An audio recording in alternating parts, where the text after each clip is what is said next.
live.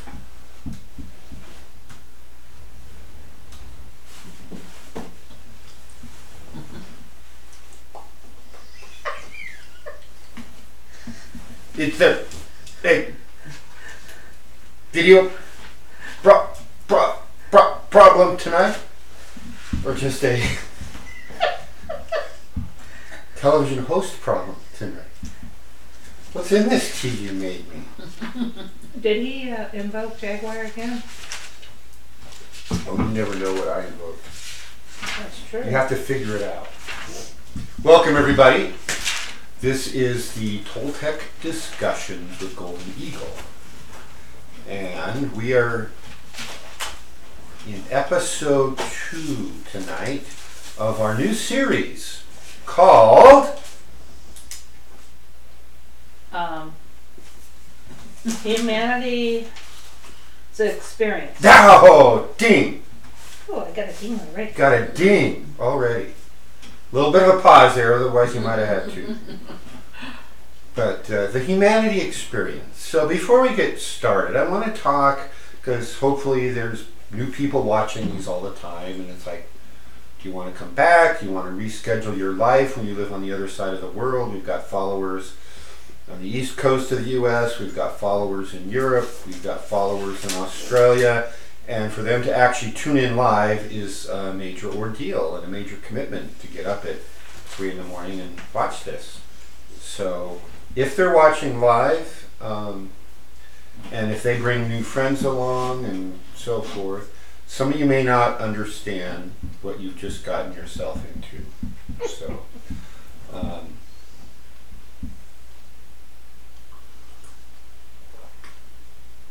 do you like that dramatic pause while I sip of water after I just tell you you got into something like the Toltec work is about saving the future of humanity. That's it. That's all we really worried about or deal with. It's just that. A, does humanity have a future? B, how do we save it? Because we seem like we're on a real slippery slope down toward a precipice at the bottom of which is total and utter destruction. And so that's all we're trying to do is turn the train around, go up the slippery slope back onto some kind of progress for the human race. So that's what Toltec work is about. And we do that with something we call consciousness, which is our ultimate weapon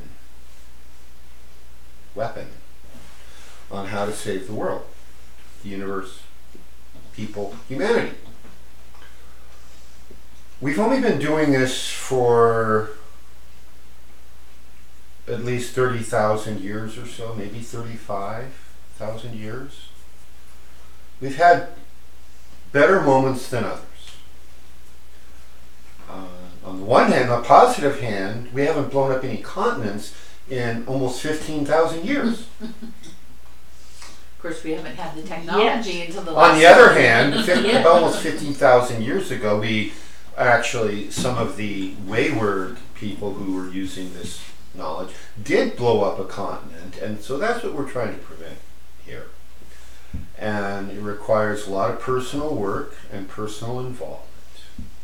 So that's kind of what we're doing. Is the Toltec work is about saving humanity. We do this work because we need to save humanity. We've been in this work before, a lot of us, previous incarnations, and we're trying to finish something that was started a long time ago. It's worthwhile. It's the most worthwhile work I've ever been involved in.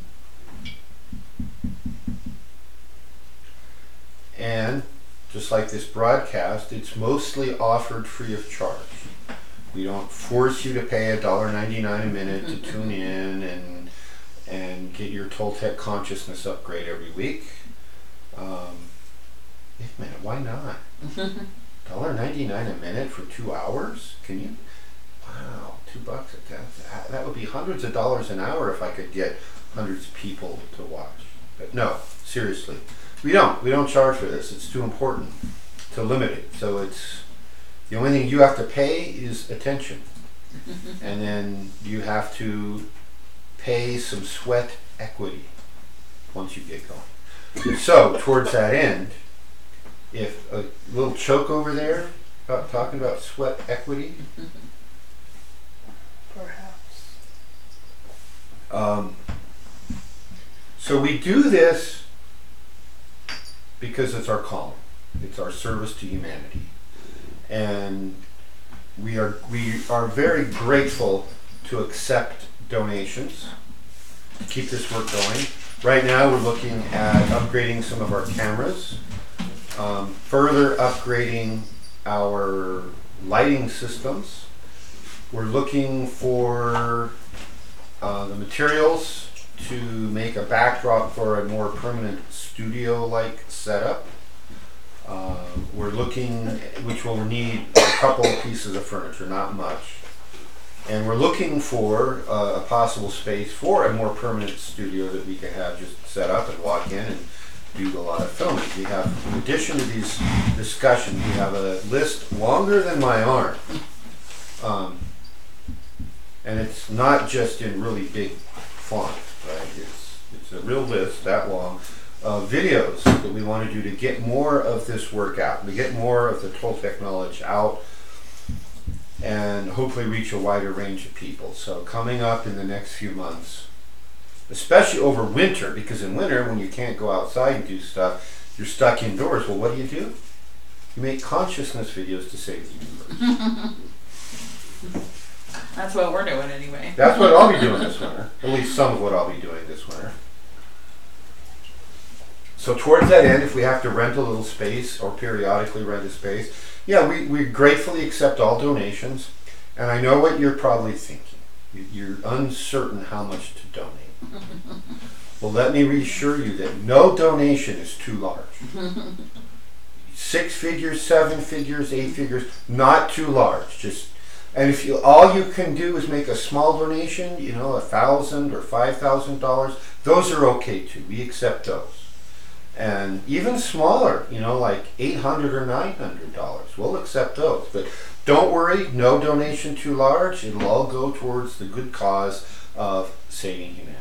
And you will have helped. So, what are we talking about? Oh, saving humanity. So, basically what you are is you're a ghost embedded in a slightly smarter than average monkey as an avatar, who's basically, you're an upgraded worm with big flippers and slightly enhanced sensory apparatus for finding food. And that's what we got to work with, right? That's our material. We've got our flippers that got longer and then went into this kind of a flipper mode to make us grasp. It's the opposable thumbs. That was the big evolutionary advancement, because now we can pick stuff up and maneuver it around and hunt more efficiently. And we have sensory apparatus to help us hear food. Anything else moving is fair game to be killed and eaten, right? So that's evolutionary. We're not going to go too much tonight into the whole evolution of life on this planet. We're going to start kind of where we're at in more or less these slightly advanced monkey flippers that we have as hands, and these slightly advanced ocular devices that are our primary sensory inputs only because of 2 or 3 reasons. But not every species on this planet is the same. There are species who have better acuity with their sound, their auditory inputs, than we do with our visual inputs. Mm-hmm. Others hunt by heat, not visual light. Very rare, but they're there. Others hunt by smell. They rely more on smell than anything else. There's certain species of canines, the bloodhound, for example. They can smell. I can't remember the exact statistic, but their sense of smell is 1 million times more sensitive that's than ours. crazy. It's crazy. You know, it's like sharks in the ocean. One drop of blood a mile away and they're on it. Whoa. Right? A mile. You know how much ocean water there is in a mile of ocean? And you put one drop of blood and it's within an incredibly short time. You've got sharks from everywhere. But us, no, we're different. And there's some really interesting reasons why that is. So, however we get data in, and I'm starting today to talk about how humans experience the world around us. We're in these avatars, so how do we experience the world around us? That's part of the humanity experience. And it has a direct effect on our consciousness. So before I dive too far into the details of the science, who's online? Who's on first? Let's see. Serenity is not here tonight. Aww. I'm sorry, Serenity. Mohidib, Maria. Maria, George G. Hi, George. I've got a lot of work here, George. If you're bored, come on up. I can keep you going for weeks. We miss you, George. And we love you even if you don't want to come work. Yeah. If you don't come here and work, stay there and do the work. You've got some reading assignments I've heard of. So, good for you. So, that's all that I see who admit they're online. Any invisibles? There should be at least one or two more. So, join in the discussion, gang. Yeah, if you're watching this live and we didn't read your name, it's because we can't see you.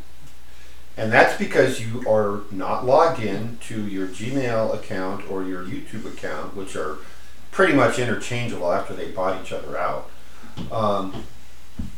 And it also means you can't ask questions in the live chat. There is a live chat, which if you log in, you would see. And you don't see it because you're not logged in. You see how that catch-22 works there? So please, log in, engage, you'll get more out of it. And if not, if you log in and you don't get more out of it, guaranteed no money back. Okay, moving right along to the science behind how we use data and sensory inputs to train our consciousness how to navigate this world. Is that kind of a good overview? Great. Okay. Let's go to this other camera.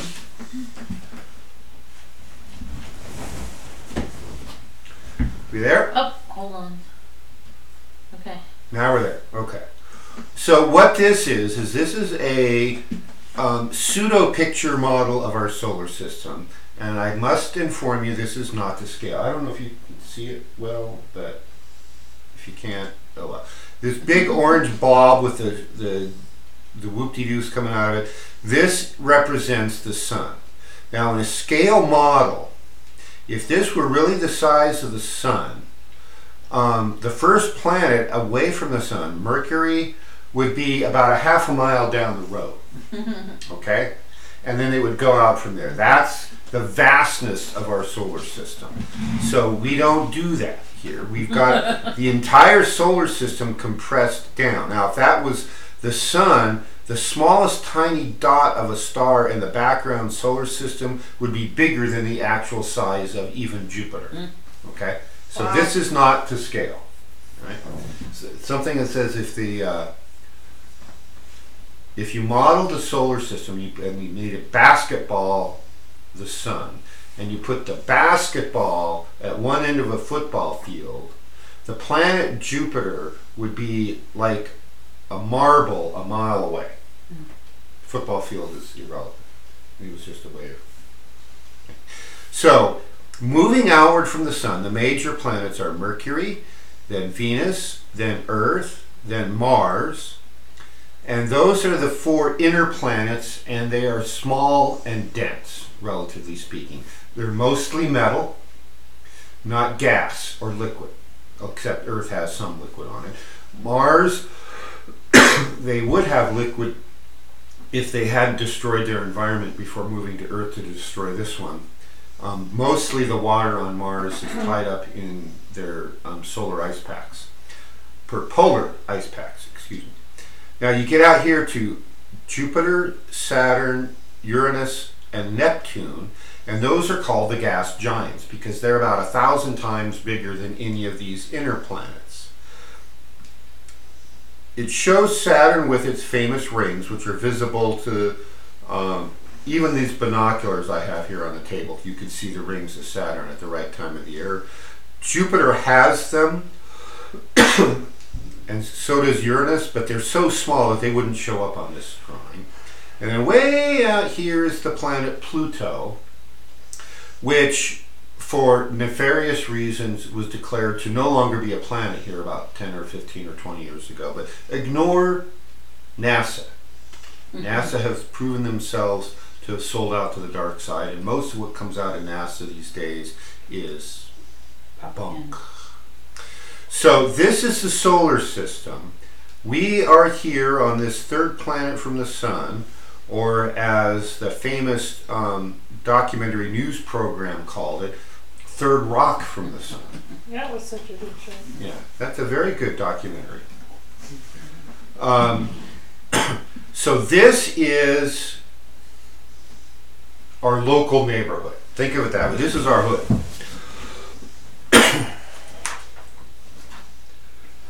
So now we're going to look at our hood a slightly different way.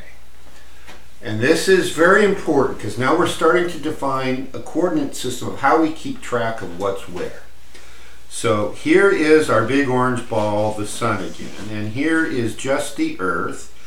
And I don't know how well it shows up, but there's this thin dotted line that shows the elliptical path that the Earth takes around the sun once every year, and it defines a plane. It's the plane that Earth rotates around the sun in, and when we extend that plane outward,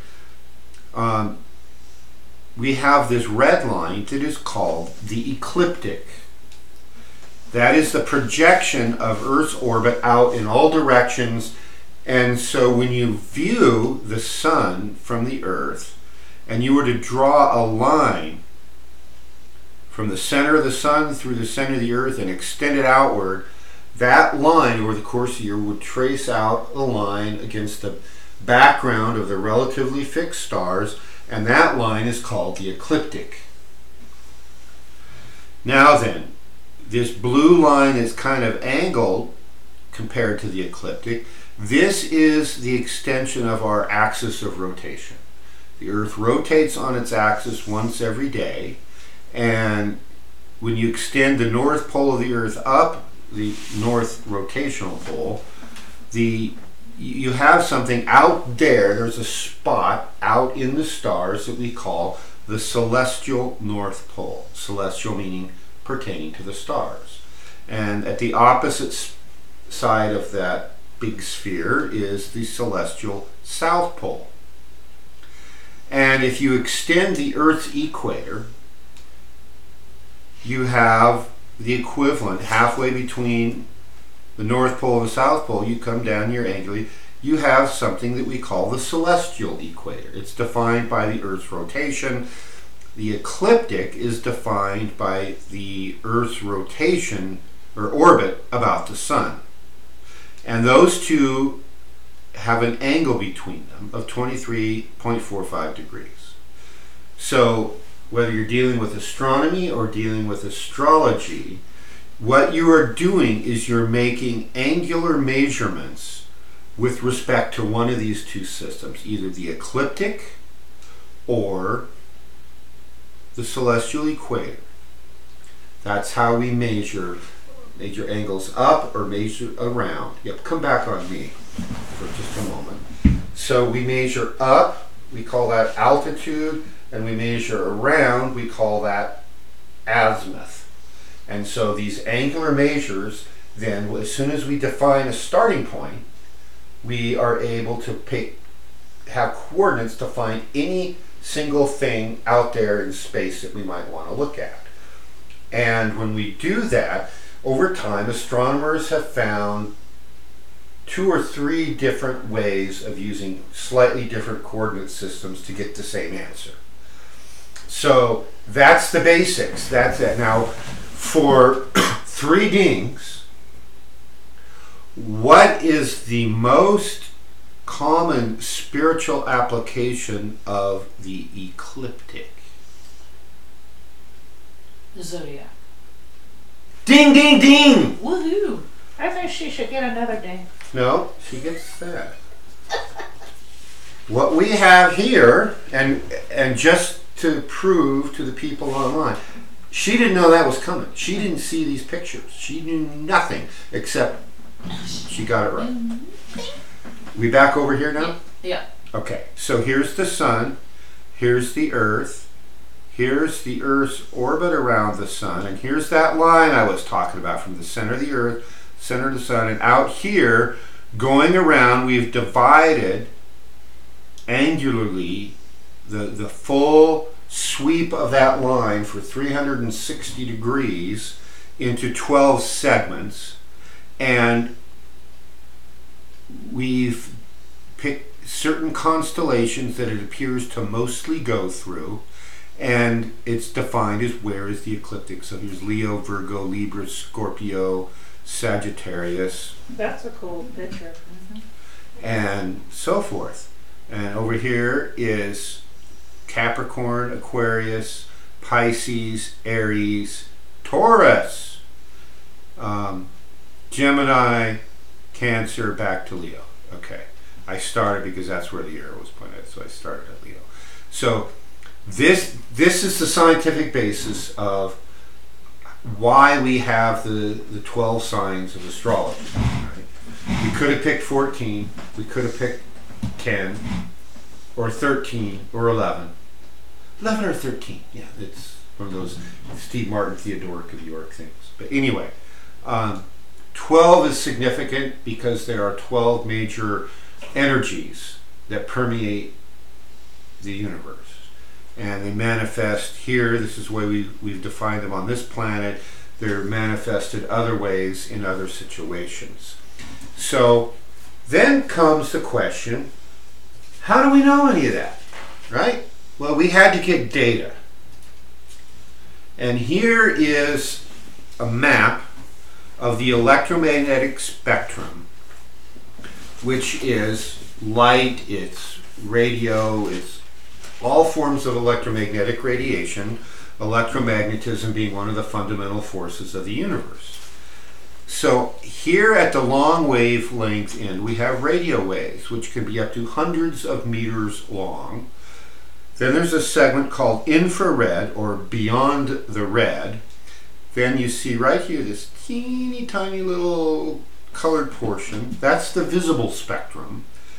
And below the visible spectrum, we have ultraviolet, then X-ray, then gamma rays, and there's probably something beyond that, but it hasn't been defined. Now, if we take this little thin strip and blow it up, then we can kind of see the classic Roy G. Biv rainbow colors, right? Red, orange, yellow, green, blue, indigo, and violet. Roy G. Biv. 7th grade science class, and I still remember. So when you look at this big one, though, this long section divided into this long spectrum divided into different major sections, you see what a teeny tiny little portion is the visible spectrum. So come back over here. And first, define visible spectrum. What we can see. See with our fancy radiation detectors. Okay. It's visible. It's the Right. visible light, meaning we can see it. Okay. Out there at the gamma ray or the radio end, we don't see it. We need some other fancy detector like a cell phone or a Geiger counter or some other instrument we've developed, in order to figure out that there's even radiation there. So science has proven at times to be a highly effective tool for helping us investigate the universe. I'm going to talk more about this a little later tonight, but it has gotten to the point where science is being misunderstood and deliberately abused. We'll talk about that in a bit. All I want to say about science with respect to this spectrum is when we're looking at the visible light only and we're missing all that long wavelength, all that short wavelength stuff,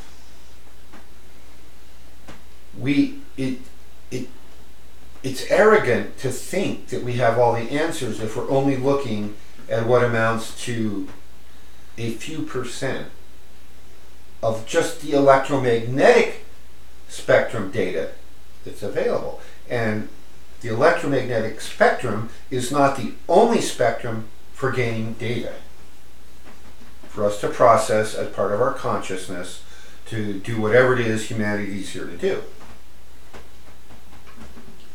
So this is a reminder to be open-minded when it comes to other forms of data input. We're only looking at a teeny tiny portion of available inputs when we rely solely on this one detector. So when you look at this, you might, come back over here please. You might ask yourself, why are we only looking right there? That's so limiting. Right. Well, part of it is a practical physics-based reason. In order to detect electromagnetic waves in the radio spectrum, those wavelengths are tens of meters to hundreds of meters long. So the wavelength of those rays is many times longer than a football field, which means you need a detector bigger than that to know they're there. Or to be able to, you can detect them with a smaller antenna, like your car radio antenna, but you can't tell where it's coming from. You can't focus it.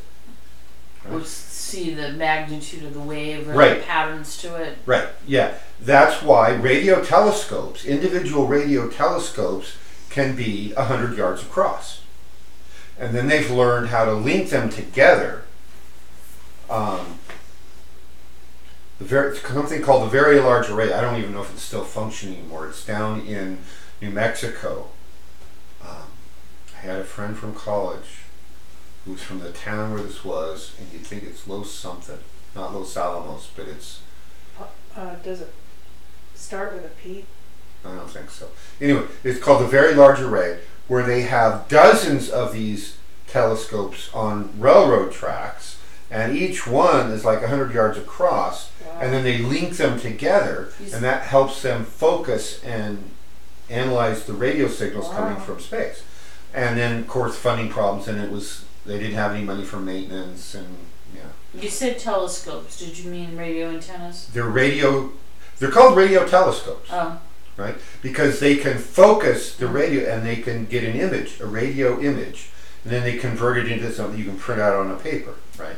So it's an antenna, but it's being used to image the radio waves, so it is a telescope. Okay. Anyway. So that question becomes why. So for 3 dings, why are our eyes, our main sensory input, why are we looking at such a small thing? I've given you one reason, which is radio. We couldn't make eyes big enough. But why? What is the big reason? That's the limit of the channel. No, we know about radio waves. We know about gamma rays. That's part of the tunnel. As far as what's coming in though through the assemblage point, that's No, it's all coming in through the assemblage point. Well, isn't science limiting it? No.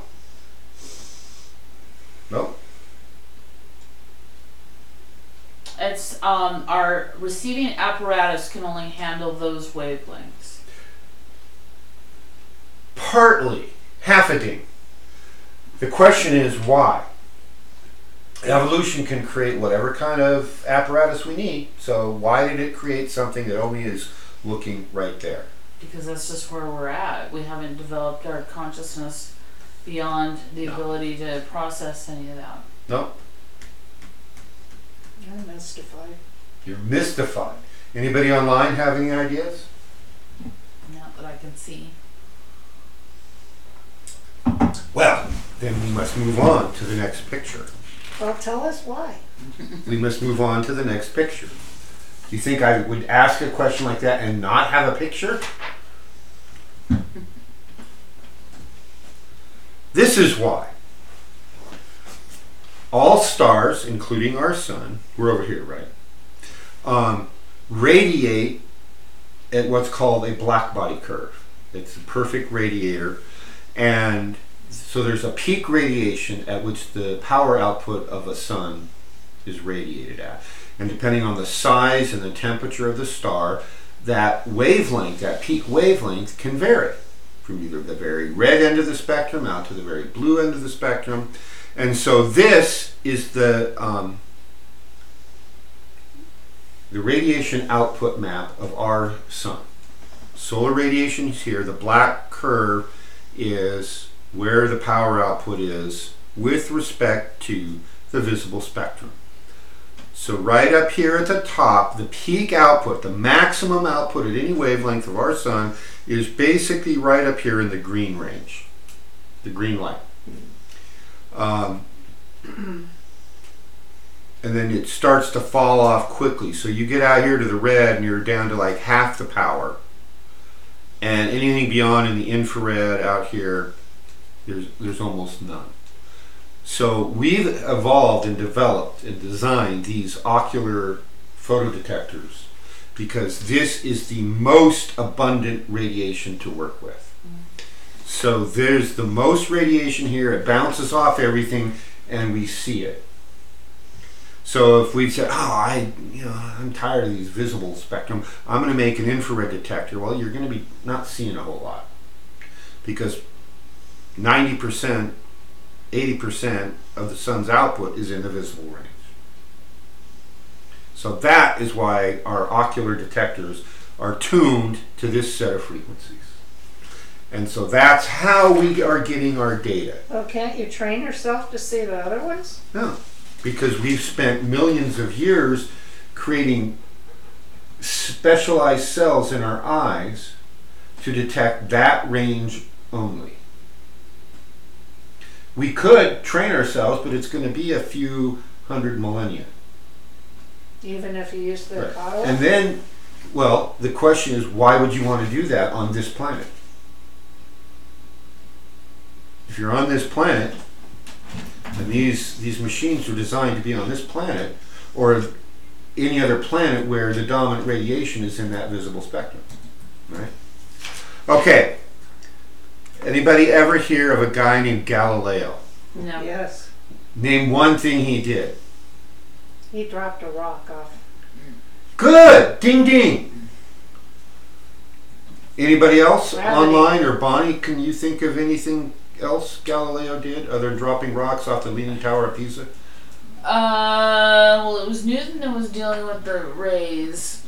Galileo. It's A gravity. telescope. Yes! Yay! Ding ding ding! She's Well, on you're a roll on a roll today. tonight. By the way, Dennis has joined us and Aaron is with us. Hi, Dennis. Hi Aaron, hi Dennis.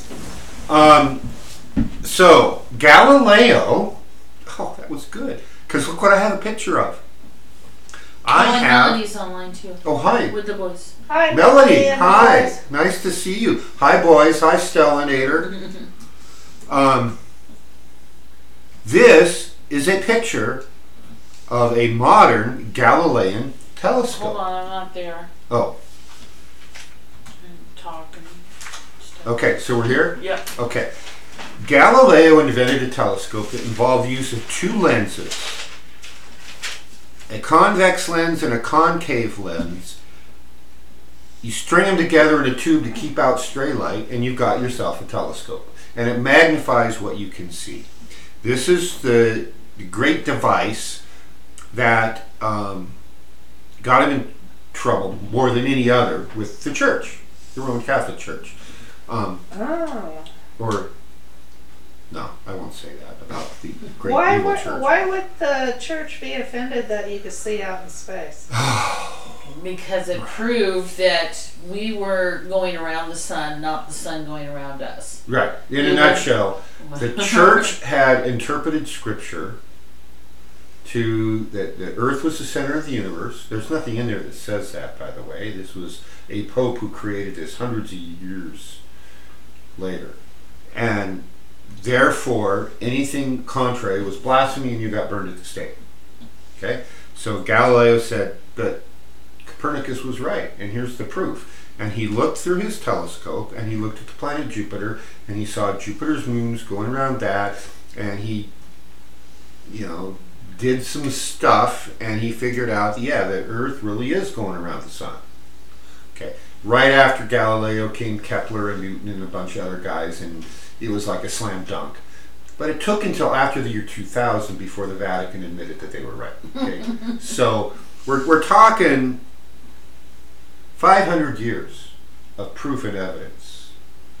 After the Greeks had figured it out 1,500 years before that. That's interesting, because when he was buried, the church cut off his middle finger, and when he was buried, he was buried without his middle finger. And just recently, the middle finger was returned to his body. Oh, good. That's good. So It took anyway, long enough.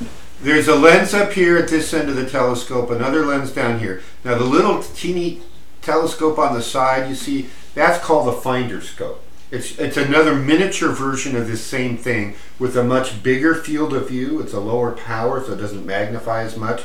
Because when you're looking for a little teeny speck out in space, and you're blowing up what you could see, you could be all around it and never find it if you were only looking through the big telescope. So these finder scopes get you in the ballpark, and if you get it in the center of the finder scope, and then you look through the big one, it's pretty much going to be there. So then you'll find these little things you're looking for. What's the biggest telescope you've ever worked with? I worked with one my senior year. I did a research project using the telescope at a place called Battelle Northwest Laboratories, which was right in the middle of the Hanford Nuclear Radiation. We're over here now? Yeah.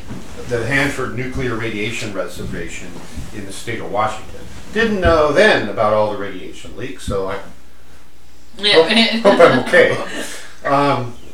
And it was a 36-inch diameter. And so power has to do with the way you magnify, but the diameter of the main collector determines how much light, how many photons come in for you to magnify. And therefore, what you can see out there is more a function of the diameter and how many photons you collect than it is the lenses that you put in there.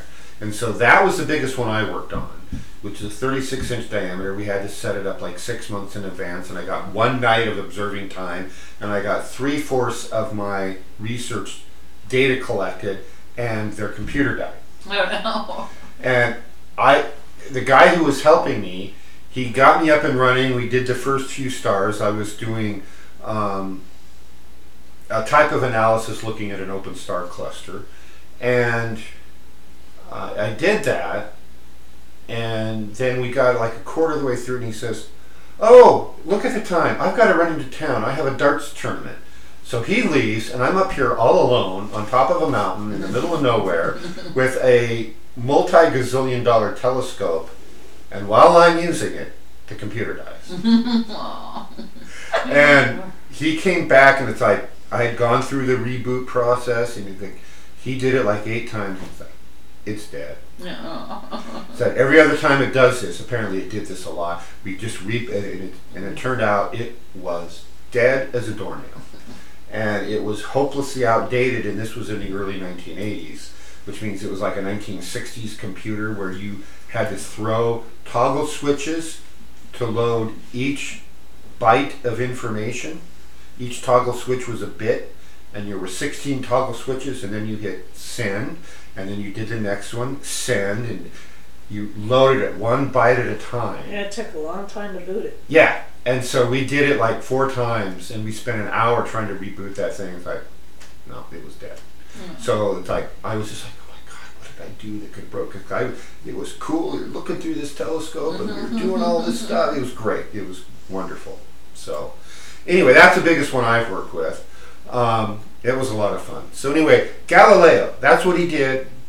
So the light comes in, it focuses, and it goes into our eye, our fancy ocular detector here.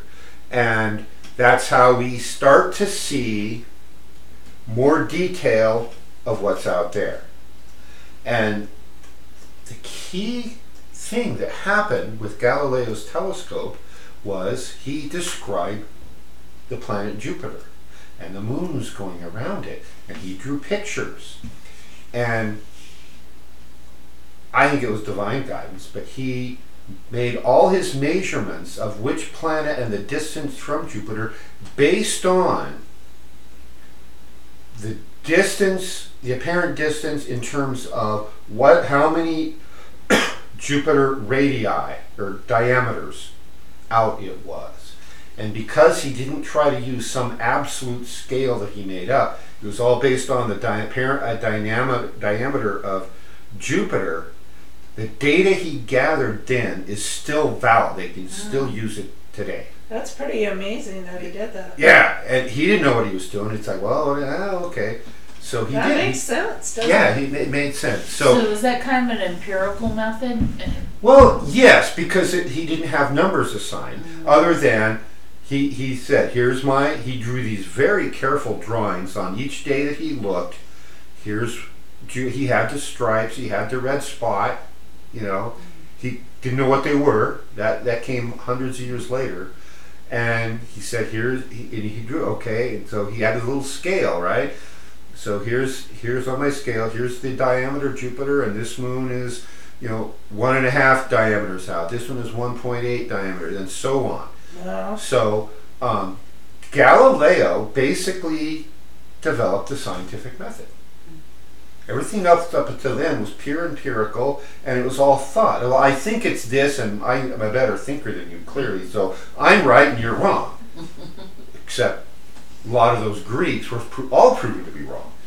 And Galileo's the one who said, so a heavy object falls faster than a light object? So he went out and dropped a heavy object and a light object, and they fell at the same rate.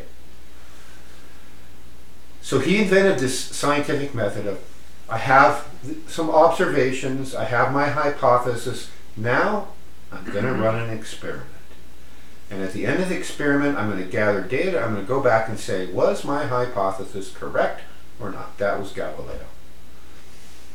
And the other big thing he figured out was the use of time in making measurements. So like analyzing motion. To slow down gravity, he came up with the idea of rolling things down a ramp. And he used pendulums as a timekeeping mechanism. And we know now, I don't know if he knew it then because it took Newton to prove it, is once you have a pendulum and it's swinging, even when it starts to slow down, the period, it's not swinging as far, but the time is the same. It's based on the length, not how far you pull it over here to let it go. It's going to go faster and cover the same distance in the same time. You only pull a little ways.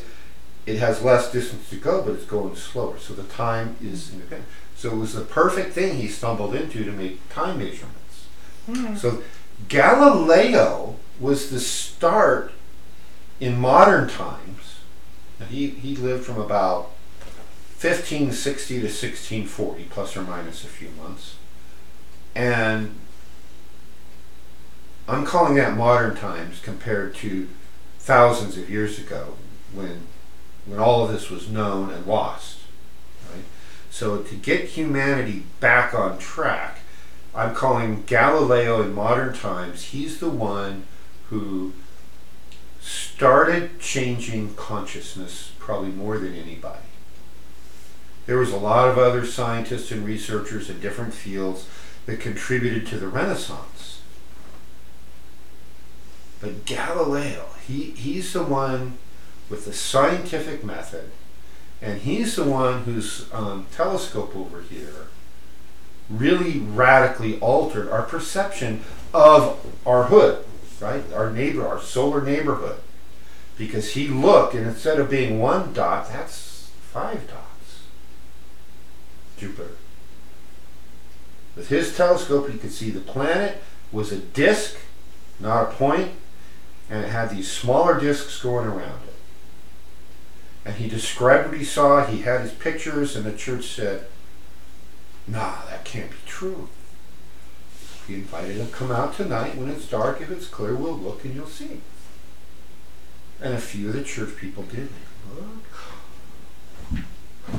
Wow, it's a report back to the Pope. It's exactly like he described it. I looked at it. So what was the Pope's answer? Oh my God, we're wrong. We, the church, are wrong, and Galileo's right. Let's all acknowledge that and move on with humanity.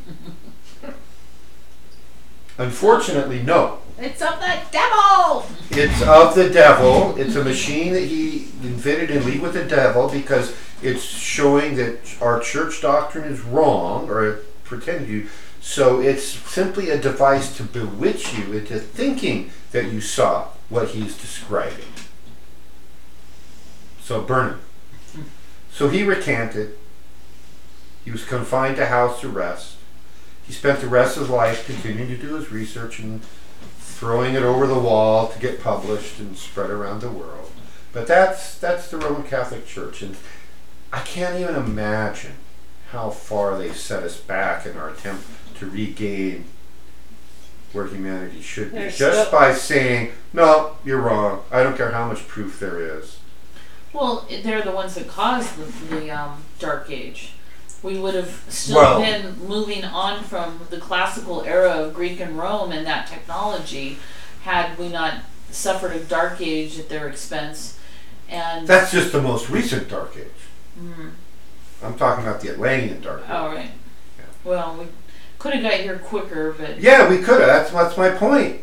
People ask me, it's like, why are you always bashing the Romans and especially the Roman Catholic Church so much? And it's like, I'm not bashing the Roman Catholic Church. I'm simply reporting the truth. So lenses, the glass of a lens, let's go back over here.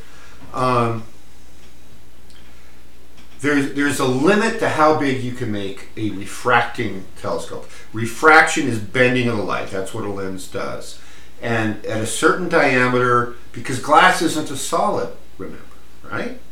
Glass is a liquid. It just has a very, very high viscosity. That's why these 150-year-old panes from these old West buildings have ripples in it. They weren't there when it was made. The glass has literally been flowing for 100 years. And it wasn't made as solid as some of the modern glasses. So the bigger you make them, the harder it is to keep them ground accurately. And then they start to cut out and reduce the light going through. So you get up to maybe about somewhere about 10, 12, 15 inches. And yeah, you can make bigger ones than they have before they figured out a better way. But it's really hard, they get really expensive, and they're just not effective. So there's an upper limit to the diameter and the power you can put in a refracting telescope. What about the observatories? What about them? Tell me what the answer is. So they still have a giant refractor one in it? No. They don't use refracting telescopes. What do they use? I don't know. Uh-huh. And who invented it? Galileo? No, you just saw Galileo's telescope. They use one of these, although it's usually a lot bigger. This is called a reflecting telescope. This one has, down here at the bottom, you'll see a diagram in a minute, a mirror So the light comes in from a star or wherever, reflects off that, and then there's another little tiny mirror, and it sends the signal out here. So here's your eyepiece right up here. This is a reflecting telescope. So for one ding, who invented reflecting telescopes?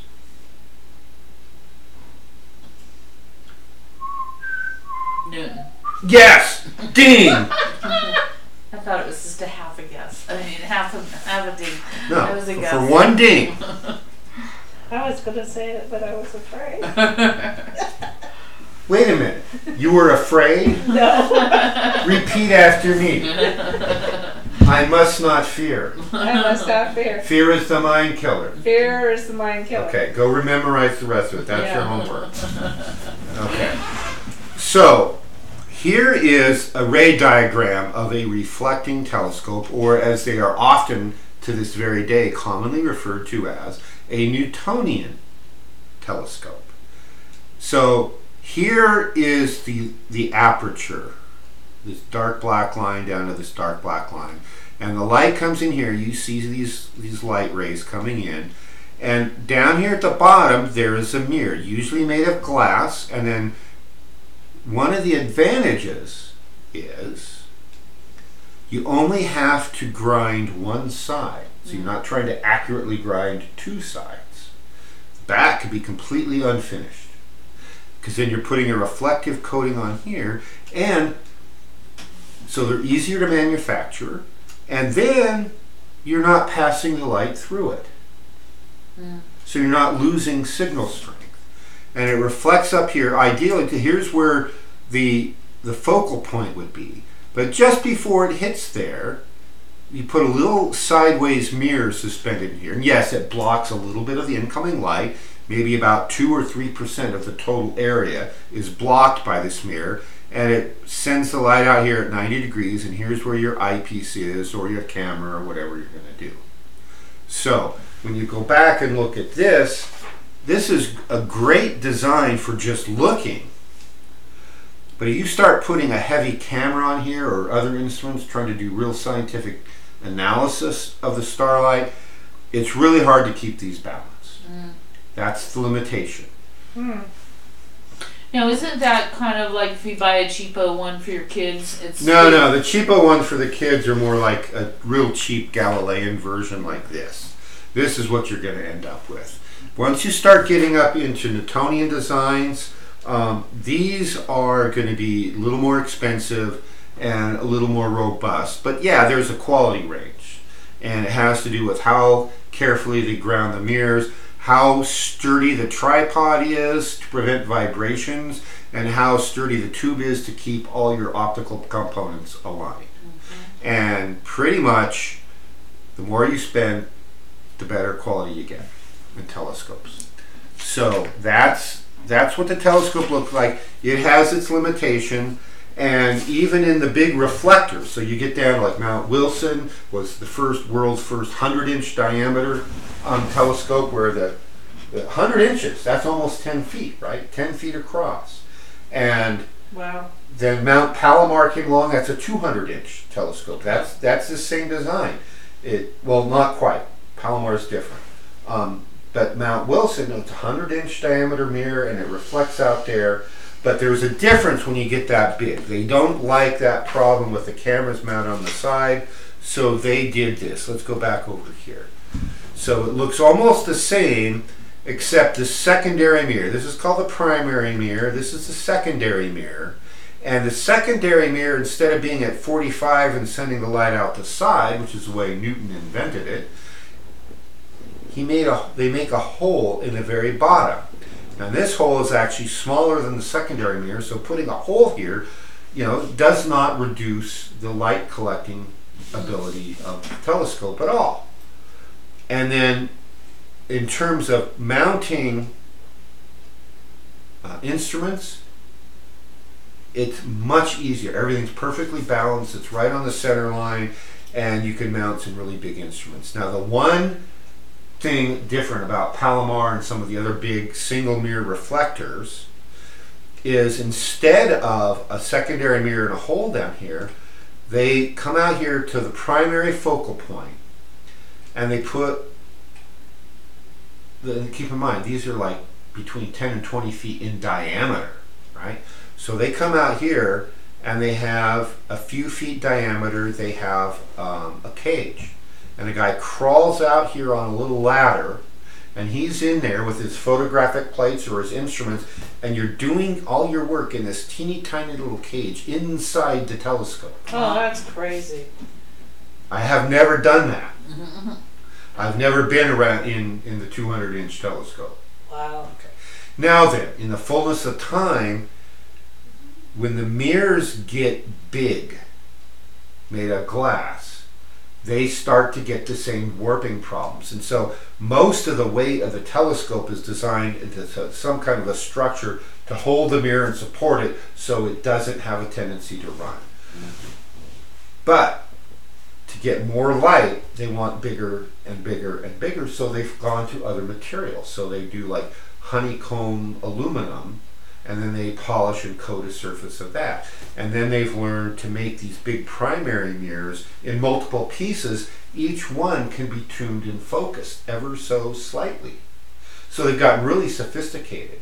And then the someplace down New Mexico, they have one called the MMT, which is 6 of these arranged in a circle, and then they go up here, and then they put their light just kind of more like a Newtonian, and they all focus it in, and it comes back down through the middle. So they've gotten really sophisticated with these designs. And somebody's crawling in the middle of that? No, they don't have to. That MMT, you don't need to do that. It's more like this, only you've got a bunch of these arrayed in a circle. And each one is used with a computer to independently control it. You got to control the temperature down to a fraction of a degree, because the amount of warping, the stars twinkle because of air temperature differences, right? So you put these up on big tall mountains, so you're far above most of the atmosphere that you can be,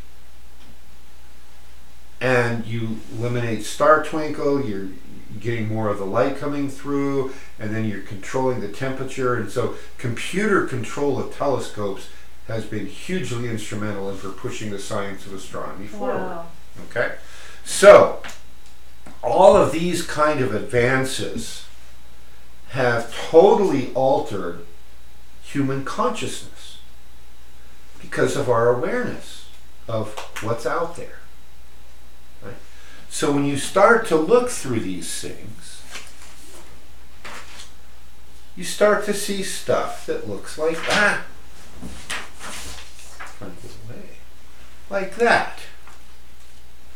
So what's that? Milky Way? It's in the same family as Milky Way. Constellation? It's a double spiral nebula. It's a spiral galaxy. A galaxy is a cluster of stars, usually in the tens of thousands to hundreds of thousands or millions of stars. Big grouping of stars. Within the galaxy, you can have smaller groupings that we call clusters, so star clusters. So probably the most famous star cluster that's visible from Earth is the Pleiades. Little group of stars right up in the constellation. What? Taurus. Ding ding. 1 ding. 2 dings, fine. She only knew that because that's her constellation. But yeah, so this is a spiral galaxy. This cluster of stars is actually more or less in a flat plane, and this one happens to be oriented, so like the dish is tipped up and it's facing us, right? But the Milky Way, I was going to do a picture of the Milky Way and I didn't get that done today. But this picture shows one type of galaxy. There's actually a number of types of galaxies that we can look at.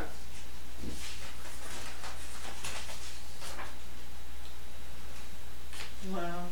So here we have what's called a barred spiral. So here's the center of the galaxy. There's this like a straight line bar, and then you've got the spiral come off. So that's a barred spiral. Here's an irregular which is, it's just, it didn't really form right. It's sort of like, I don't know, it just didn't form right. It's like those carrots that come out looking all deformed rather than just like a carrot, right? It just didn't form right. And then here's a classic spiral, more kind of like the one we just saw. This is actually kind of like a daughter galaxy spinning off of this one.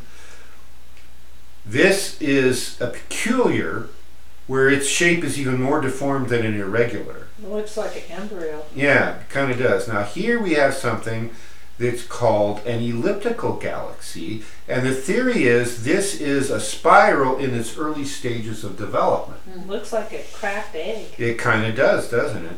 And a lenticular is one that's more or less kind of flat shaped. So one of the theories in astronomy is that this cluster forms kind of like an elliptical thing, then it becomes lenticular, and then it becomes a spiral. So it's like there's a growth and development. Now, some of the weird shapes have to do with, as these galaxies are moving in space, they run into each other. And there's a whole little subfield in astronomy of something called interacting galaxies. I was accepted to graduate school in astronomy, and I chose not to go because there was no money in it at that point in time. Because of the way NASA had changed funding, the government funding, there was a glut on the market of 2,000 new PhD astronomers per year in the U.S. for a grand total of 100 job openings. Wow. So I kind of said, well, where'd the money go? Oh, the space program. Oh, I kind of like the space program. I'll go there. There's money. So that's what I did. But interacting galaxies was going to be the little field I wanted to go study. I don't know where that study was going to go, but that's one of the things I said, it's cool, but it's not as important as doing my other work. So anyway, every one of these, the telescopes, the galaxies, the cool stuff we find out there, and there's a lot of other things. I just put up, I like galaxies. I'm kind of on a galaxy kick tonight. So that's what we talked about. And keep in mind, we're using this data, back over here, to evaluate the structure of everything we see in the universe. The structure of the universe, how it's formed, what the universe is capable of, what's our role in it. This is where science and religion start to blend. And so this is where most scientists shut down. This is where most religionists shut down. Religionists don't like it when science proves their stories wrong. Sorry, the laws of physics are the laws of physics. We don't turn them on and off for sake of convenience. And yeah, the Earth is older than 5,000 years. We've got individual trees older than 5,000 years. My doctoral thesis in naturopathic medicine was on the homeopathic proving of a new remedy. So I took a plant called Larrea tridentata. One of its most common names is the plant chaparral, and it's a native southwest plant from southern reaches of California, Arizona, New Mexico, and Texas down into Mexico, northern Mexico. And it's a fabulous healing plant. And I found it had never been turned into a homeopathic medicine. So that's what I did. I did a homeopathic proving of Larrea tridentata. And part of my research, I learned that individual specimens of the Larrea plant are the oldest plants on the planet. Everybody says, oh, the Brisicum pines are 5,000 years old. Oh, here's this other tree that's 6,000 years old. The oldest one they found in Texas, West Texas, 13,000 years old. That they know of. That they know of. Right. That's the oldest one. That's a Lurea tridentata. So 13,000 years. So yeah, I'm really sure the planet is older than that. Mm-hmm. Okay? So religionists don't like it when you upset their apple cart. Yeah, well, either they'll get over it or they won't. But think of what this level of investigation can do to human consciousness. A, if we share the data, and B, we don't try to shut the data down. We look through the telescope and, wow, a heavenly body. Ooh, I like that. Yeah.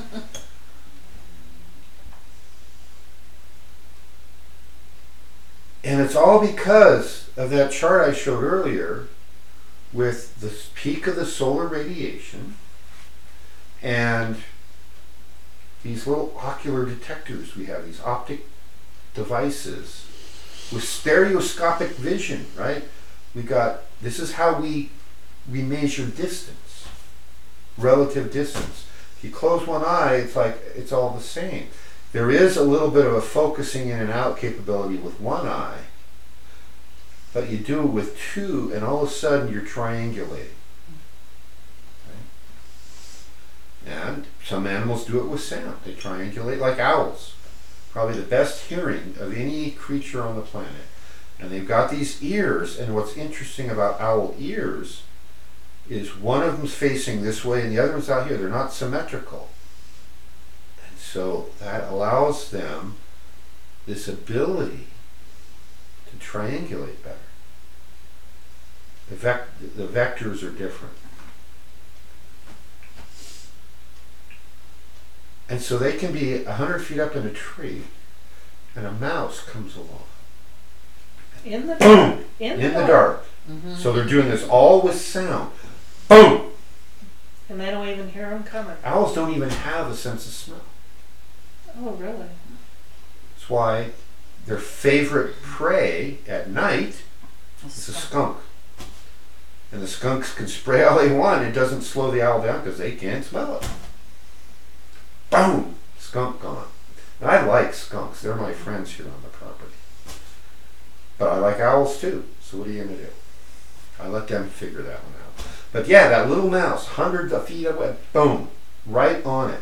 And they can't make a lot of noise. No. And owls, okay, aerodynamics, they have so many adaptations that the military has actually copied owl wings to make aircraft quieter. Their feathers are different. Yeah. Mm-hmm. By the trailing edge of the feathers is not a symmetrical edge. They're feathered. But we have these detectors, and we gather all this data, and it comes in, and that's our primary sensory input for our consciousness. Now the thing is, we have to then use the data. Does us no good to absorb this data and then not use it. And to know and understand the equipment. Right. So let's go over here for a minute. Because when we're looking at the universe, trying to figure the universe, all we have is the light.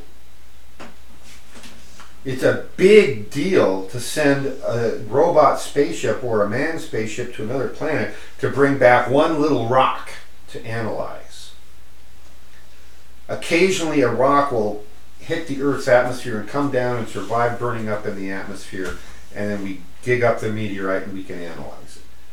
Other than that, everything we know about all these other planets is all from the light. And learning how to analyze the spectrum of the light to know what the contents are. Is that hydrogen or helium, or is it carbon? Is it iron? What is it? And then distances. Everybody knows, I think, about the Doppler effect. The siren's coming at you and it sounds high-pitched, then it goes past you and it gets low-pitched. Right?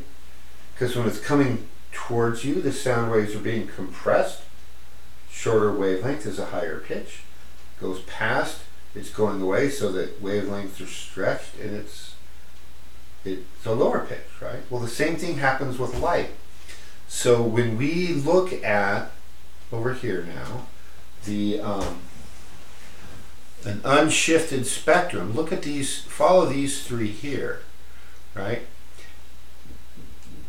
If it's coming away from us, it'll be slightly longer wavelength than it's supposed to be, and so we see what's a redshift. The spectral line moves.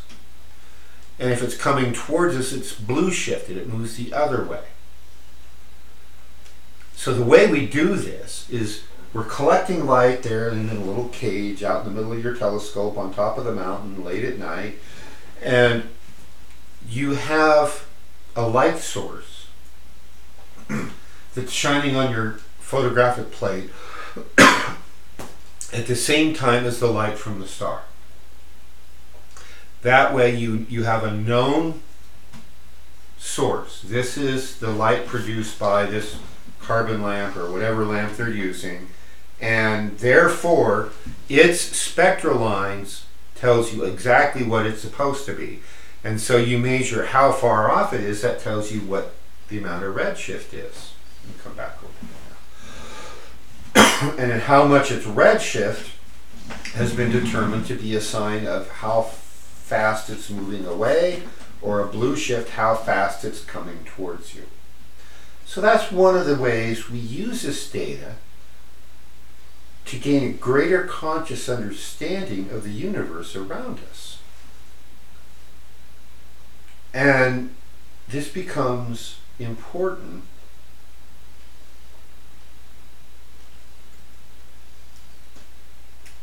when we're really trying to understand what is the nature of this place we're at.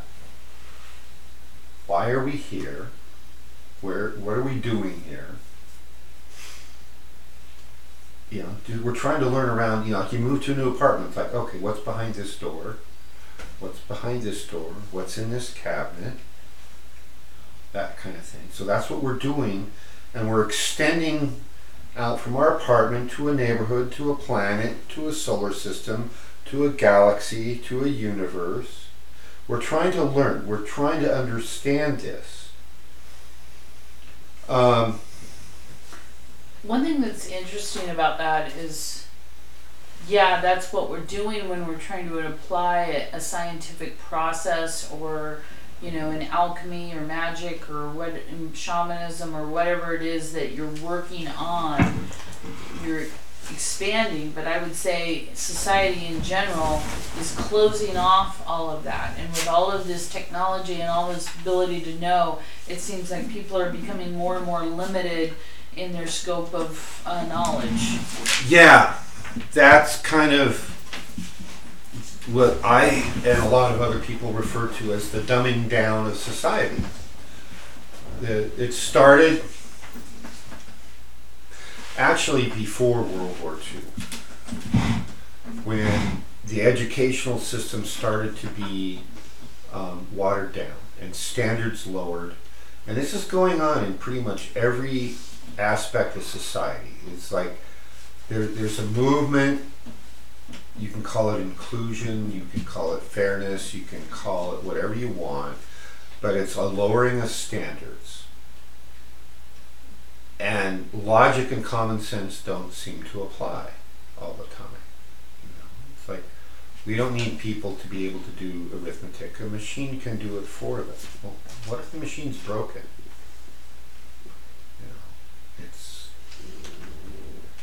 We don't need firefighters to be able to climb over a 6-foot fence carrying a hose.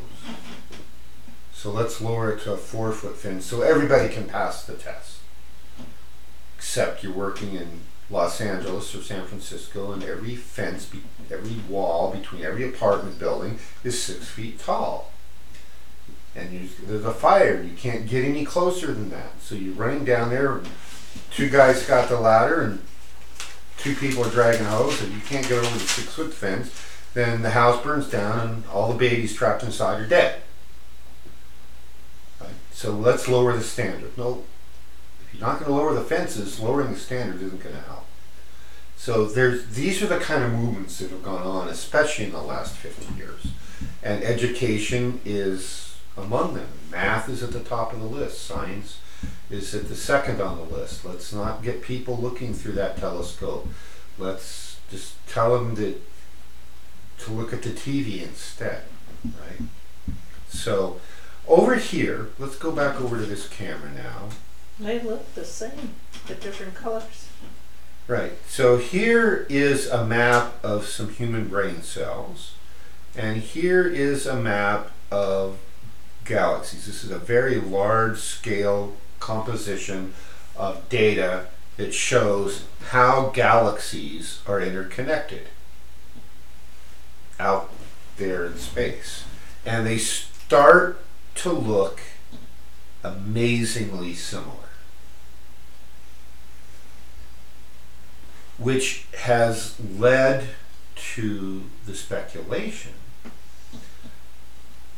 which is not new, but we've got more data now, that the universe is actually intelligent.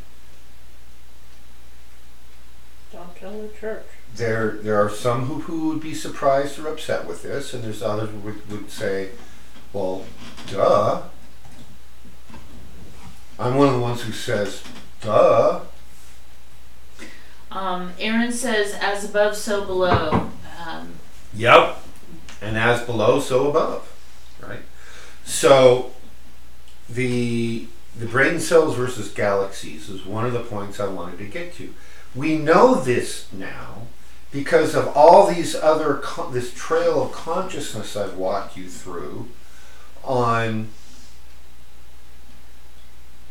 light, telescopes, Galileo, Newton, spectrums, the smart worm that became the spark monkey with the fancy flippers that can grab things and press buttons. And I think of Penguin from Batman. yeah. and so this is the material we have to work with right now. We're trying to upgrade it. That's one of the purposes of humanity, is upgrading our equipment. And that's a process that takes many generations. So every bit of spiritual work we do, every bit of gaining and understanding, everything we do to increase our ability to take in data and then process it and then use it, every bit of that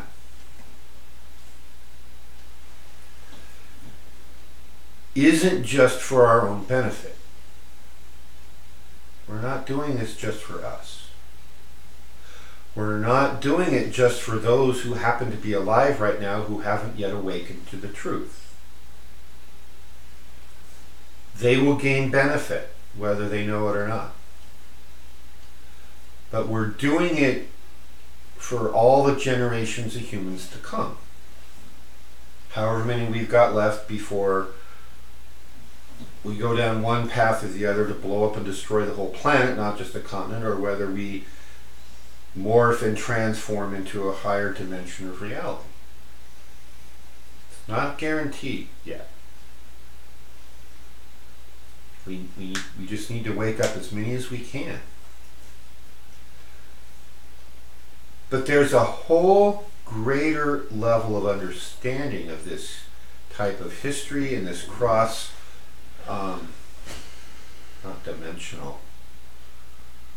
cross-disciplinary approach of looking at this data. We need to know about what brain cells look like. We need to know what galaxies look like. We need the physics. We need the astronomy. We need the history. We need the language. And a lot of other things. One of my undergraduate astronomy professor, her name was Catherine Brocker, when she retired from teaching, she started specializing in archaeological evidence of astronomical observations.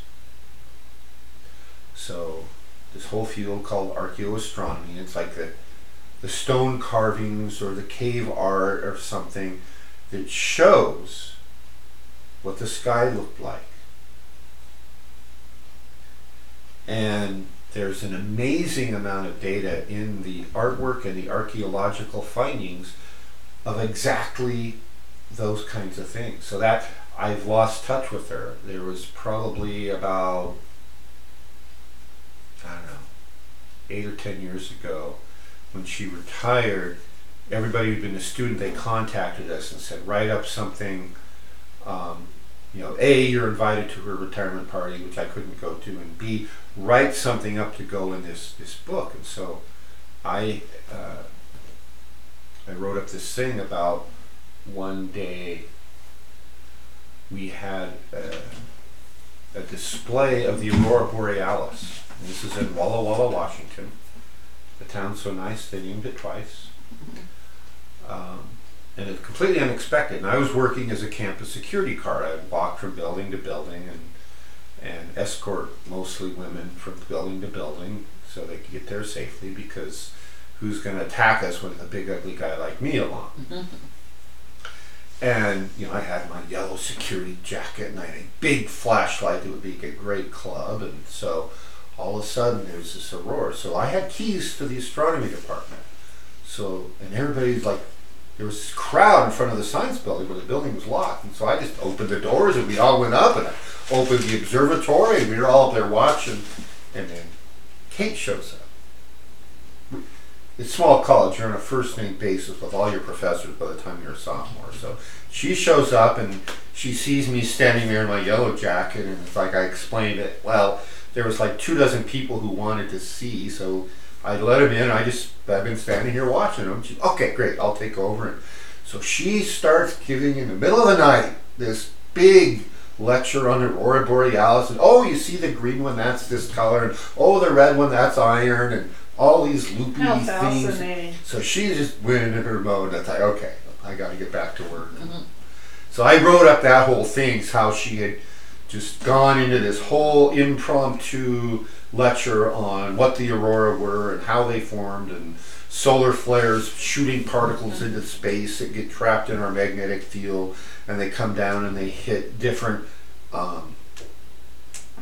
atoms in the atmosphere, right? And how she could tell, based on color and pattern, what elevation it was, how many miles up this one was, all this kind of totally off the top of her head, she's doing all that stuff. It was great. So that was the kind of thing that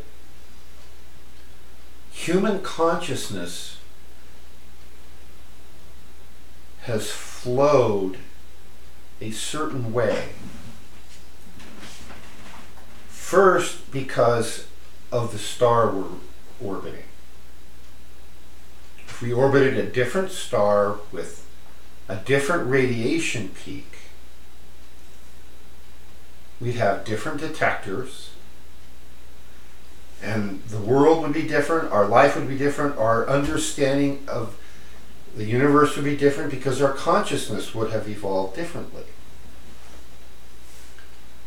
So we look at that, we have to take all that into account when we analyze, okay, here's where we've gotten. Let's go back 15,000 years, because that's where things went boom in the night, or the day, I don't remember which, actually. And so for the last 15,000 years, here's the way our consciousness has evolved. And we're investigating, right? We're absorbing photons, we're listening to sounds and smells and whatnot. But the key thing about all the other sensory inputs we have, one category accepted, which we're probably going to talk more about next week, all of those require something physical. We smell, we're absorbing molecules and atoms. We touch. We hear. There's acoustic vibrations coming in, and it's molecules, shock waves of air molecules hitting us. Light, though. is the only one coming in from off planet. Well, unless you get hit by a meteorite. Okay, that data comes in, but otherwise we sit back and we look at light, and when we look at the amount of information we've been able to deduce about other stars, other planets, asteroids, galaxies, how far away they are, what the chemical composition is. When you see a star, for example, remember the redshift picture I had earlier, going like this, and you look at a star and you see it doing this, you know that star is moving back and forth. What causes a star to sit in one place and move back and forth? This is a test question. Retrograde. Almost. Gravity? Yes, but why? This is a star, not a planet. Anybody answering this online? No, orbit. Oh, an orbit. You're on fire tonight. Yes. Pulling it. The star is orbiting. What's it orbiting? What's orbiting it? Well, planets would be yes, going around a sun. If you've got a sun out there, and you see it wobbling back and forth, coming towards you and away from you, but you don't see anything around it, what it means is there's planets around it that are causing that very subtle wobble, or apparent wobble, but they're not emitting enough of their own light or reflecting enough light to see it directly. So we use that red shift and blue shift to deduce that it's in something orbiting it.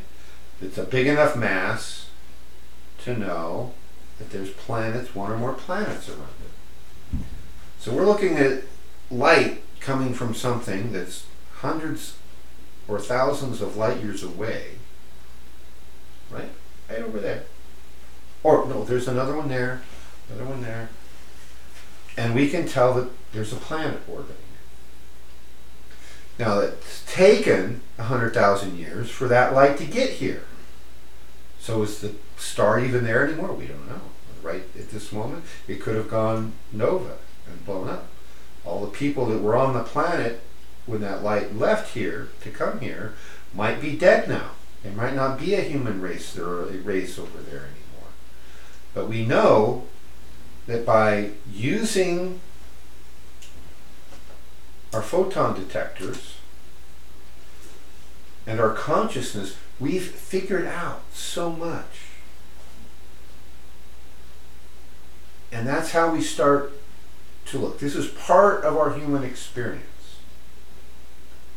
If we were still out there in the spirit world before incarnating, we might have known all this, but life in the spiritual planes doesn't evolve the physical world, and it doesn't evolve our essence. That's what we're trying to do.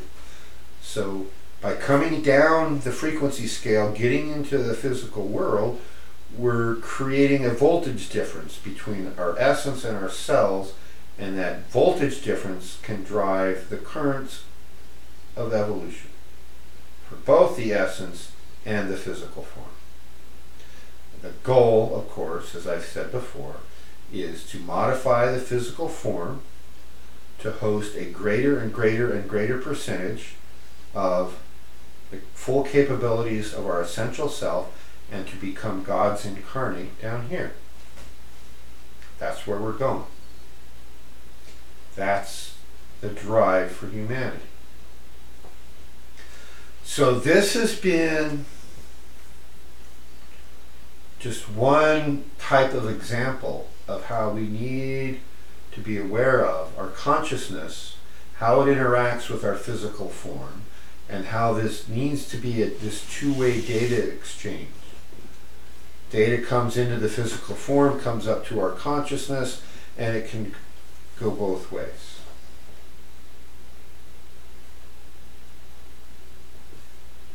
Any questions? Dennis made the comment binary. Yeah, a binary, which is exactly, binary is usually used for a star. So it might be a star orbiting like what's called a brown dwarf, where it's a dead remnant of a star that doesn't radiate much light, or it could just be a big planet. So yeah, Dennis, ding. Right, yes. Very good. Any other questions online? Questions? So that one when you have the visual, Which the spectrum, your graph, the red shift, blue shift one? the big long, it had gray. Oh, Oh, yeah. yeah, let me go back there. Hang on. Okay. Yeah. So where's the astral plane and like the astral mist on that? The astral plane is nowhere to be seen on that diagram. This is a diagram of the electromagnetic radiation. This is all in the physical plane, going back to our discussion in the Quest of Self series, looking at the Tree of Life. This is all in Malkuth.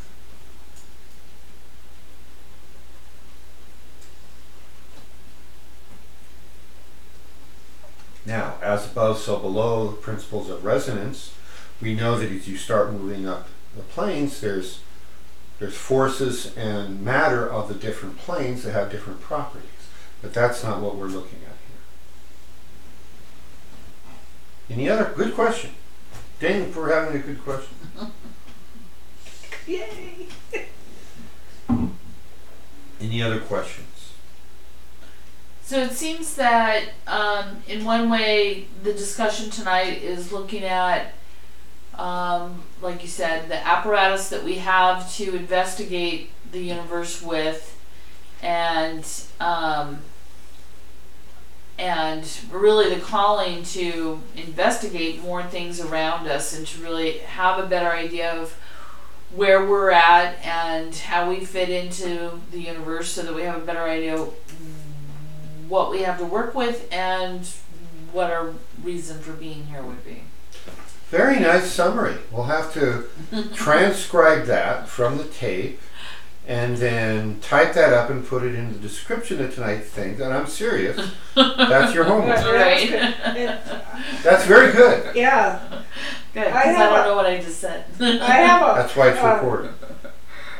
I kind of, what really stuck out is the investigation of light, in that it's our consciousness, and it somehow with the kata of bringing in more light and using it that way will increase our consciousness. Yeah, this is a key picture to understand. If you want to go back over here to that camera, because this is what's showing that, because this is the sun we're around, this is the peak energy output, and you get just a little bit away from, on this frequency scale, away from the visible spectrum, and the amount of energy arriving here is very small. And then the further you get, the less of it makes it through the atmosphere. So this is a peak solar output, and then within the visible range there's certain portions of the spectrum that come through more strongly than others. You start getting out into the, especially at the short wavelength end, less and less comes through. There's only a couple of peaks of UV radiation that comes through. It's very important for photosynthesis. We wouldn't have life if the atmosphere didn't have these windows to allow certain types of radiation. So yeah, it's a very complex and elegant interaction. Kind of reminds me of the reed. In a way, if that works for you. But yeah, there's... Well, it's the full spectrum of the Akadua too, right? Right, yeah. So I have a question. Go right ahead. So when we're talking about having too many UV rays getting through and burning our plants and stuff, needing to put shade cloth over them. Right. Is that that the other rays are being inhibited and allowing too much of that through, or is it being magnified in some way? No, it means that there's a certain percentage of destruction of the atmosphere. Like holes in the ozone? Yeah, it's the ozone layer. Ozone is an oxygen molecule. Most of the oxygen we're breathing right now is diatomic, two oxygen molecules bonded, atoms bonded into one molecule. O2 is the chemical formula. Ozone is O3. Three molecules bonded together. There's a thin layer of this in the upper atmosphere, and that keeps out the harmful portions of the ultraviolet spectrum. And chemicals and other things we found are depleting the ozone. So why are they doing chemtrails? Sorry. Well, Don't get us started. that's another subject which we might get to in this series. Towards the end of it is, Sorry to interrupt. No, that's Couldn't okay. help that. So the destruction of the chemicals has caused the destruction, and there's a smaller and smaller percentage of ozone in the upper atmosphere, which means more and more of the UV is getting through. So the lens is getting thinner. The filter is getting thinner. It's allowing harmful radiation in. Any other questions? I had one other comment because we briefly talked about cheap telescopes, and the problem that I've had is that when you look, it's all reversed. So it seems like the more expensive ones have an extra lens in there, Right. that corrects the vision. Yeah. Thing. When you look at the cheap ones and you look at the ocean out there, and oh, well, everything's upside down and backwards. Yeah. And the diagrams I showed you for astronomical use, we don't care if the star is right side up or upside. And the more lenses you put in, or the more times you flip it, you lose signal strength. So we don't want that. But if I want to look out the telescope, I want my ships to be right side up. I want the sky in the top, and I want the water down below, right? Because that's the way the world looks when I look out eyes. I just want to see a bigger version. So yeah, they have to flip it one more time. So there's actually, to look through it, you need 3 lenses, not 2. So, just because I have a background in theater and had to take several lighting design classes, there's a lot of stuff like that that's involved in theater lighting, to be able to focus beams of light or disperse them or reverse, the angles and stuff.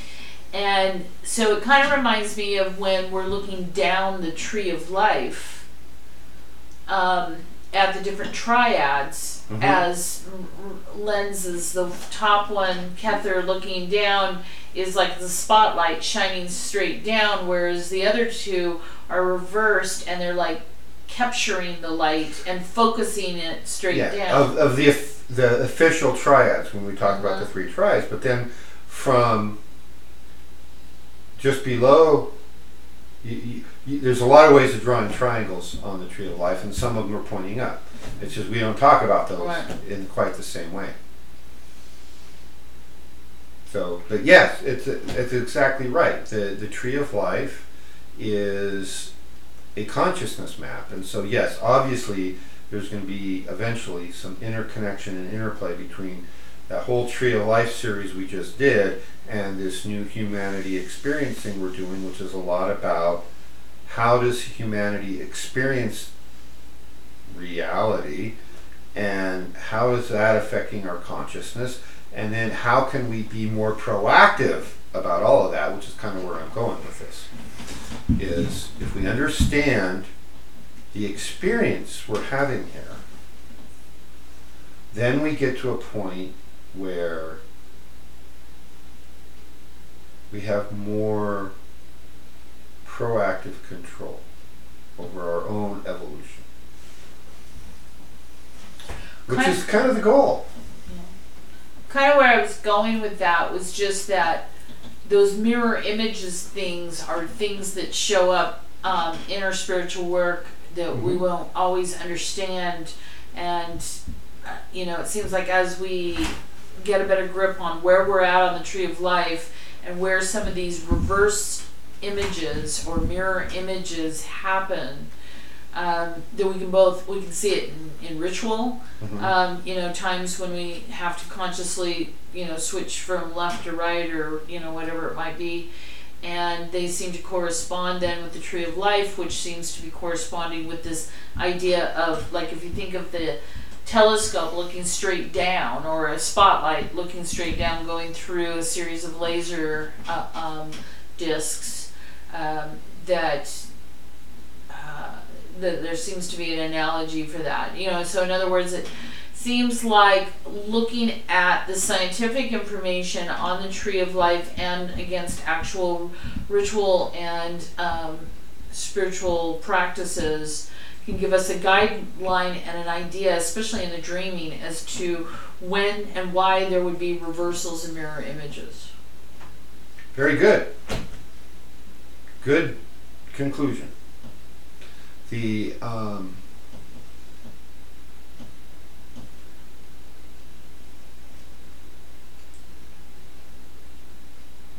more we engage with this process, the less mysterious life becomes. Right? When we understand the seasons and the rotation of the earth and the tilt of the axis with respect to the ecliptic and how that interacts and how that affects weather, we're not the scared cavemen huddled around hoping that winter ends. We know it's going to end. We know when it's going to end. And when big rocks hit the earth and throw up dirt, that's a good time to have had a year's supply of nuts and dried berries in your cave so that you don't all die because you planned ahead. Well, bad things occasionally happen. I better have my year's supply of nuts and berries and jerky, in the cave. So it has enabled us to be more proactive. We learn to save seeds from this year's crop so we have some to plant next year. We learn to say, you know what? Winter's coming. The big white layer of frozen water is going to fall on the ground, making finding food difficult. I may want to have enough to get through to spring, and firewood to burn, and so on. So, anybody wants to come over and help with firewood tomorrow? I'm still not quite ready. I'm almost there. Another week or two and I'll be ready. I got a lot cut. I just need to split and stack and things like that. So yeah, I'll take all the help I can get. Be here at about 8. That's when it's light enough to work safely. I don't know. It's getting darker. Yeah, no. And then we're going to set the clocks again back onto real time, as I call it, and we'll skew everything. So it'll be lighter in the morning and darker in the evening. So, but the amount of hours in the day that are daylight isn't going to change. And the day before we change the clocks to the day after, there's only like a 2-minute variance in the total number of hours. That's a whole nother story. Is it really psychological? Yeah, it is. It's a psychological ploy to upset our harmony with our natural rhythms on this planet. Any other questions? Any other comments online? Complaints about my outfit? Anything like that? Aaron asked, do you know the story of King Solomon capturing the king of demons, Ashimede, to ask him about the higher spheres or the tree of life? I know of it. I don't know that I have it written down in any of my books unless it's in one of my Manly Palmer Hall books. But I've heard of it, and it's probably true. And yeah, the thing about capturing demons to get knowledge from them is you need to not make deals with demons. You align yourselves with God, and then all the demons work for you. If you just go out and try to make a deal with the first demon you find, you end up becoming a slave to the demon rather than the other way around. So align with God first, and then you have the authority of God, and then you command the demons. And I believe that is what Solomon did. But other than that, I don't have any other details, but I'll be glad to talk about it on Saturday. By the way, Saturday. We'll text or call tomorrow. You don't need to know. He's talking to Aaron. Right? I just wanted to make an announcement about my class next week. Yes. The class. It's not the class. It's not my class. Not this weekend, next weekend. Right. So. Go ahead. Put it on you. Hi there. So next Saturday is the it's a Book of the Dead instruction class, and then a potluck in the evening. That's not coming this coming weekend. It's the 2nd of November, which happens to be All Souls Day, and so we're going to be having an All Souls Day ceremony in the evening, and so. There is a suggested fee for the workshop. It's a 4-hour class in the afternoon, and we will talk about the different types of Book of the Deads that exist. We use predominantly the American Book of the Dead by E.J. Gould, and then also the Angel's Healing Guide, also by E.J. But we will be comparing and referencing the Tibetan Book of the Dead as well. We'll be going over a lot of the basic exercises that are covered in a Labyrinth Reader's course. Now, what all that means is once you get certified as a Labyrinth Reader, you basically can read for those who are in transition. And that includes those who might be in a coma or in a drug addiction situation, depression. And also these are readings that help train all of us on how to deal with death and transition. And also instructions for consciously reincarnating or transitioning out completely. And so these are time-old traditions that have come down to us, and so if you don't have another system that you're working with, these are really great techniques. The techniques that are going to be taught in the course, which will be over the winter, and that course will be free. However, there will be some materials that you will need to purchase, and you need to be able to attend all 12 classes. Now, that said, all of this will be available online. So if you want to be with us long distance on the November 2nd, I need to know right away so that we can make arrangements for that. Otherwise, that will be part of an introduction for the 12-week course, and the 12-week course will be held over the winter based off of those who want to be involved. You can do that long distance as well. So if you have any more questions, give me a call or contact me. Otherwise, I need to know if you want to see this broadcast on the 2nd of November for the workshop. You'll have to be here in person for the ceremony. Ceremony is about bringing the names of loved ones and putting them on a group list that we will go through the first 5 chambers during the ceremony, but then we will also take those names through all 49 chambers. So if you've lost loved ones recently or have those that you're concerned about because of their physical, mental, or emotional health, and you can't be here, you can send those names in and we'll put those on the reading list as well. So again, let me know if you have any questions, and otherwise hope to see you all on the 2nd. That sounds great. And this is great for gatekeepers, people who do psychic work. It helps you with long distance connections for doing long distance transmissions, attunements of the Akadwa, and also healing or healing circles. So all of these techniques are covered in the 12-week course, and we'll be getting a sampler of those techniques in the workshop on the 2nd. Okay, so going away. Back on me.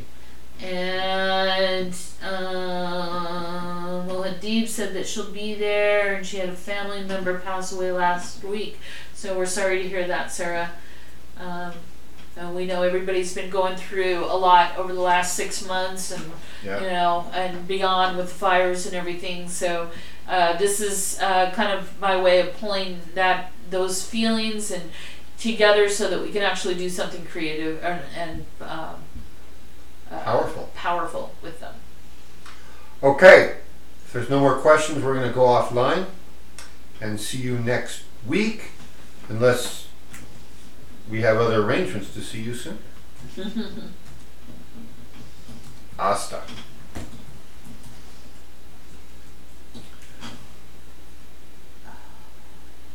We off?